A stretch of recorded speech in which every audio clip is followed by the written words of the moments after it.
Good morning प्रिय विद्यार्थियों। कल मैंने तीसरी इकाई धातु और अधातु शुरू की थी, जिसमें धातु और अधातु के भौतिक गुण के बारे में बताया गया और सेकंड टॉपिक था धातुओं के रासायनिक गुण। धातुओं के रासायनिक गुण में वायु के साथ क्रिया का अध्ययन किया गया, जिसमें आपको बताया गया कि धातुएं वायु से क्रिया कर ऑक्साइड बनाती हैं, जिसके हमने उदाहरण भी दिए। ये बात बताई कि धातु दो प्रकार के ऑक्साइड बनाती है, क्षारीय और उभयधर्मी। क्षारीय ऑक्साइड अम्ल से क्रिया कर लवण और जल बनाते हैं। उभयधर्मी ऑक्साइड अम्ल और क्षार दोनों से क्रिया करते हैं। उसके बाद नंबर 2 आता है जल के साथ अभिक्रिया। सेकंड पॉइंट है जल से। वैसे धातु क्या है, M+H2O change MOH plus H2 या M+H2O MOH का होल ट्वाइस प्लस H2 या M+H2O change M2O3 plus H2।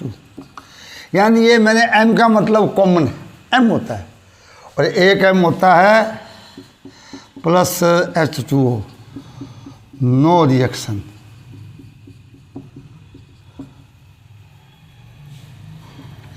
या M से मतलब धातु है। तो मैंने अलग अलग क्रियाएं क्यों लिखी है। कोई धातु एक संयोजी होती है, कोई द्विसंयोजी होती है, कोई त्रिसंयोजी होती है, और कोई धातु क्रिया नहीं करती है। जैसे चांदी है, सोना है, कहाँ सोने को डाल दो पानी में कुछ नहीं होता, चांदी को डाल दो, लोहे को डाल दो ठंडे में कुछ नहीं होता। तो जल के साथ क्रिया है वो धातुओं की प्रकृति पर निर्भर करती है, उनकी क्रियाशीलता पर। मतलब एक धातु ऐसी है जो ठंडे पानी में क्रिया कर लेगी।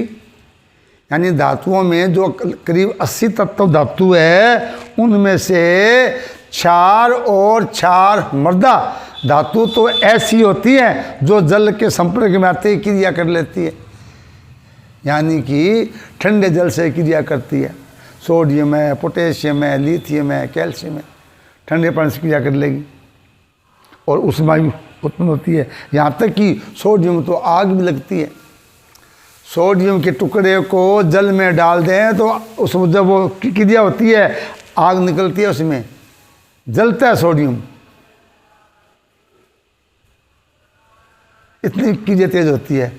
कुछ धातु ऐसी होती है जो ठंडे जल से न क्रिया करके गर्म जल से क्रिया करती है।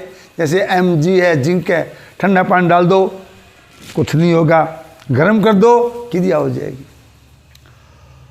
और कुछ धातुएं न तो ठंडे जल से क्रिया करती है, न ही गर्म जल से क्रिया करती है, जल वाष्प से क्रिया करती है। जैसे एल्यूमिनियम और आयरन, ये धातु का ऑक्साइड बनाती है और हाइड्रोजन गैस देती है। और कुछ धातु ऐसी है जो ठंडा गर्म वाष्प किसी से भी क्रिया नहीं करती है। प्लेटिनम है, सोना है, लेड है। तो यहाँ मैं अलग अलग क्रियाएं करता हूँ। पहले करते हैं अपने ठंडे जल से। यानी ऐसी धातु होगी जो ठंडे जल से क्रिया करती है। इसमें सोडियम है, पोटेशियम है, H2O क्या बन जाएगा इसमें 4 NaOH, इससे बनेगा KOH plus H2 plus H2। यानी कि सोडियम पोटेशियम ऐसी धातु है जो ठंडे जल से क्रिया करके 4 और हाइड्रोजन गैस बनाती है। और यहाँ ये बात भी नोट ही कर लें कि Na और K को यानी केरोसिन तेल में रखते हैं। केरोसिन तेल में रखा जाता है। क्यों कि ये वायु के संपर्क में आते ही, जल के संपर्क में आते ही तुरंत क्रिया कर लेते हैं। प्रश्न भी आता है, कारण बताइए, सोडियम को मिट्टी के तेल में रखते हैं, केरोसिन तेल में रखते हैं, केरोसिन तेल क्योंकि Na+O2 क्या बन जाएगा, Na2O, और ये Na2O हवा में नमी भी होती है, क्या बना देगा, NaOH, और ये NaOH CO2 सोख लेगा वायु की, क्या बना देगा, Na2CO3। ये तीन बातें बड़ी ज़ोरदार है, याद रखेंगे कि सोडियम को मिट्टी के तेल में क्यों रखते हैं। अगर न रखेंगे तो क्या होगा, तो ये होगा न रखने पर वायु की ऑक्सीजन, नमी और CO2 से क्रिया करके उत्पाद बना देता है। दूसरा है गर्म जल। गर्म जल से, गर्म में Mg है, Zn है, H2O,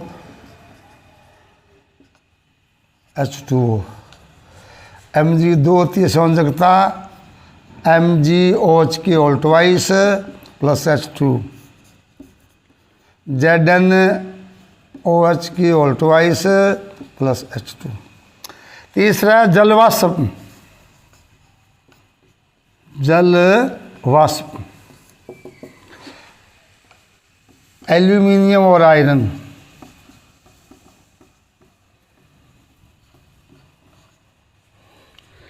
Al2O3 plus H2,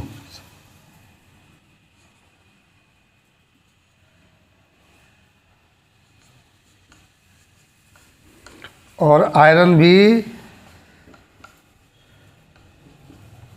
Fe2O3, और चौथी है मतलब क्रिया नहीं करती, न ठंडे से न गर्म से, जिसमें क्या आ जाएगा, AgAuPt। तो यहाँ प्रश्न पूछ लें कि कौन सी धातु है जो जल के साथ क्रिया नहीं करती है, तो ये तो हो गया जल के साथ क्रिया। इसमें ये महत्वपूर्ण चीज़ है कि Na या K को मिट्टी के तेल में क्यों रखा जाता है। नंबर 3, अम्लों से क्रिया।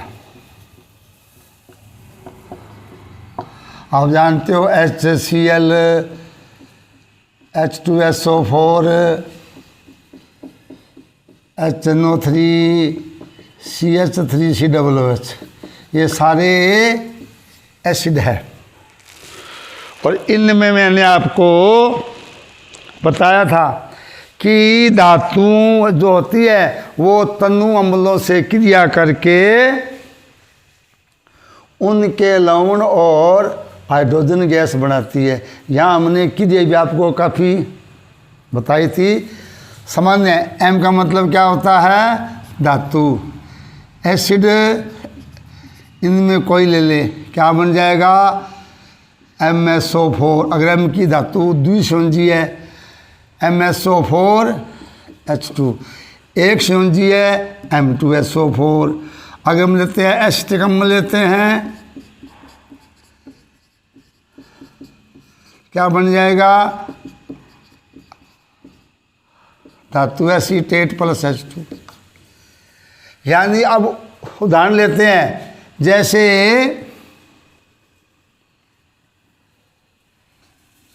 Mg plus 2HCl, Zn plus H2SO4, Mn plus HNO3, Na plus CH3COOH, Fe plus. तो ये धातु और ये क्या है, अम्ल है। धातु और अम्लों की क्रिया में धातुओं के लवण और उत्पाद के रूप में H2 गैस बनती है, जिसको हमने चित्र के द्वारा भी आपको समझाया था। मैग्नीशियम और हाइड्रोक्लोरिक अम्ल में मैग्नीशियम क्लोराइड और हाइड्रोजन, जिंक और सल्फ्यूरिक अम्ल में जिंक सल्फेट और हाइड्रोजन गैस,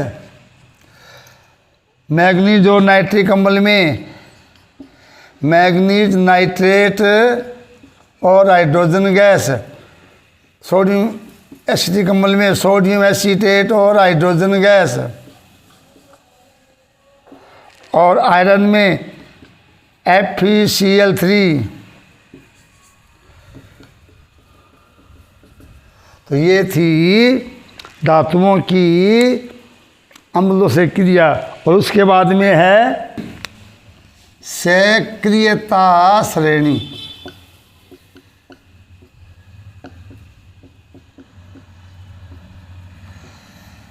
यानी धातुओं में क्या होता है कि अलग अलग क्रियाशीलता होती है। कुछ धातु में अधिक क्रियाशील होती है, कोई कम होती है। तो धातुओं का वह समूह या धातु की वह श्रेणी जो क्रियाशीलता के आधार पर बनाई गई है, उसको क्या कहते हैं? धातुओं की सक्रियता श्रेणी। यानी कि क्रियाशीलता के आधार पर धातुओं को एक वर्ग में रखा गया है, एक श्रेणी क्रम में रखा गया है, जिसे क्या कहते हैं? सक्रियता श्रेणी। इस श्रेणी में जो धातु सबसे अधिक क्रियाशील है वो ऊपर होगी, और जो कम क्रियाशील है वो क्या होगी? सबसे नीचे होगी। जैसे के Na, Ca, Mg, Al, Fe, Zn, Cu, Ag और Au। यानी ये धातुओं की क्रियाशीलता का क्रम है। सर्वाधिक सक्रिय क्या होती है? के। और सबसे कम कौन सी होती है? नीचे Au। तो ये धातुओं की सक्रियता श्रेणी है। तो ये धातु है, धातु के पॉइंट पूरा हुआ। अब इसमें सेकंड पॉइंट शुरू करेंगे हम। पहले तो बताएंगे आपको 1 से 20 तत्वों के इलेक्ट्रॉनिक विन्यास, क्योंकि इसमें आगे धातुओं के आयस्क भी है। तो पहले हम इलेक्ट्रॉनिक विन्यास बताएंगे। उसके बाद में किस प्रकार धातु या धातु में इलेक्ट्रॉनों का आदान प्रदान होता है, यानी इनके धातु इलेक्ट्रॉन प्रदान करती है, धातु लेती है, इनमें कौन सा बंध बनता है? आयनिक बनता है। आयनिक बंध बनता है तो आयनिक बंध का बनना, उसके यौगिकों की विशेषताएं और धातु क्रम, ये कल आपको शुरू कराएंगे। आज का एपिसोड यहाँ तक। Thank you.